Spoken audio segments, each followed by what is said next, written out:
Mayra y hoy quiero leerles de Segunda de Corintios, Segunda de Corintios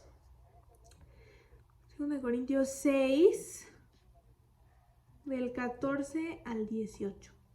Y entonces, dice, está escribiéndoles el apóstol Pablo a la iglesia en Corinto y les escribe: no se asocien íntimamente con los que son incrédulos. ¿Cómo puede la justicia asociarse con la maldad? ¿Cómo puede la luz vivir con las tinieblas? ¿Qué armonía puede haber entre Cristo y el diablo? ¿Cómo puede un creyente asociarse con un incrédulo? ¿Y qué clase de unión puede haber entre el templo de Dios y los ídolos? Pues nosotros somos el templo del Dios viviente.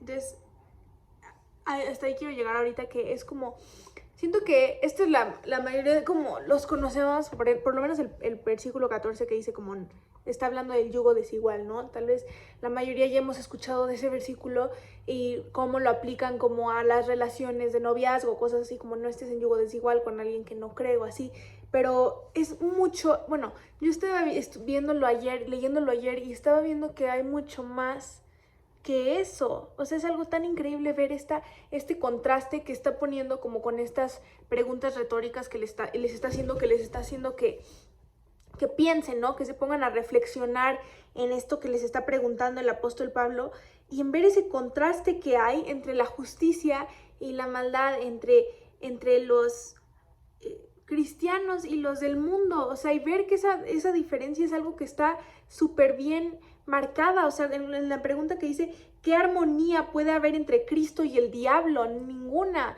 O sea, es blanco y negro, no hay gris, ¿me entienden? O sea, y entonces es algo como bien increíble poder ver esto y decir como, pues es que no podemos estar, bailando ahí entre el mundo y Dios. O sea, no hay ese terreno donde podemos estar nosotros en la parte gris. O sea, es pues del uno o del otro. Y realmente, como termina diciendo, pues nosotros somos el templo del Dios viviente. Y me encanta que hace esta afirmación después de la pregunta que dice, ¿qué clase de unión puede haber entre el templo de Dios y los ídolos? Ver que estos ídolos eran como los dioses que, bueno, o sea, cualquier otro Dios que no sea Dios.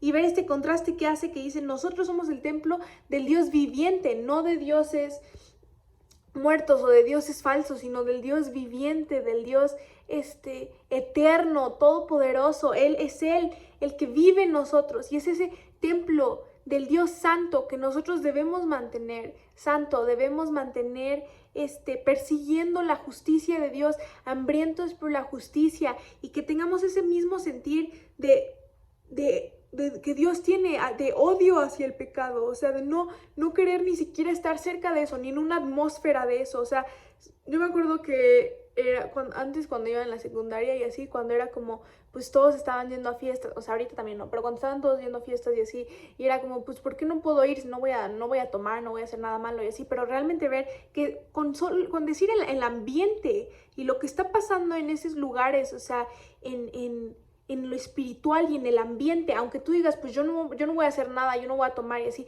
pues al final, aunque no te contamines con el alcohol, te estás contaminando por el ambiente que está ahí, por todos esos espíritus pues, o sea, es un ambiente que si lo viéramos en lo espiritual está horrible y no quisiéramos estar ahí, ¿no? Y entonces, se me hace bien increíble cómo termina el 16 y dice, nosotros somos el templo del Dios viviente. Como dijo Dios, viviré en ellos y caminaré entre ellos. Yo seré su Dios y ellos serán mi pueblo. Por lo tanto, salgan de entre los incrédulos y apártense de ellos, dice el Señor. No toquen sus cosas inmundas y yo los recibiré a ustedes. Yo seré su padre y ustedes serán mis hijos e hijas, dice el Señor Todopoderoso. O sea, ¿qué más deseamos que ser hijas y hijos de Dios? O sea, ¿qué más deseamos que Él sea el que nos recibe? Él es el que nos toma en sus brazos y dice, no necesitas al mundo, no necesitas buscar tu valor en el mundo, buscar y perseguir las cosas y los sueños vacíos que el mundo ofrece. Yo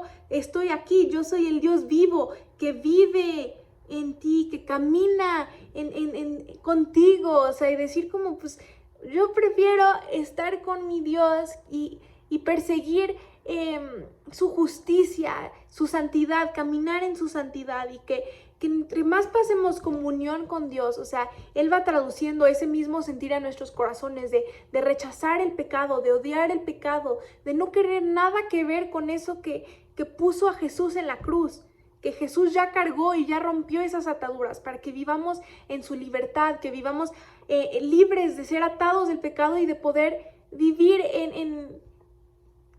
o sea, hechos libres en Jesús, poder vivir en lo que Él ya pagó, ¿no? En esa vida que no está atada a nuestro pecado, sino que podemos ser puestos en las manos del alfarero eterno que poco a poco nos va haciendo, poniendo más y más en ese camino de santidad que pues hasta que lleguemos con Él, ¿no? Pero se me hace lo más increíble ese contraste y no verlo como algo que es como de, ay, pues qué onda con estos versículos que no me dejan hacer nada o así, sino decir como, qué hermoso. A mí se me hace bien bonito los versículos que dice Dios como, salgan de entre los incrédulos, apártense de ellos, no toquen sus cosas inmundas. O sea, sí, drásticamente separación. Y yo, o sea, Dios, yo los recibiré a ustedes, yo seré su padre, ustedes serán mis hijos e hijas, dice el Señor Todopoderoso. Qué hermoso. Bueno, bye chicos.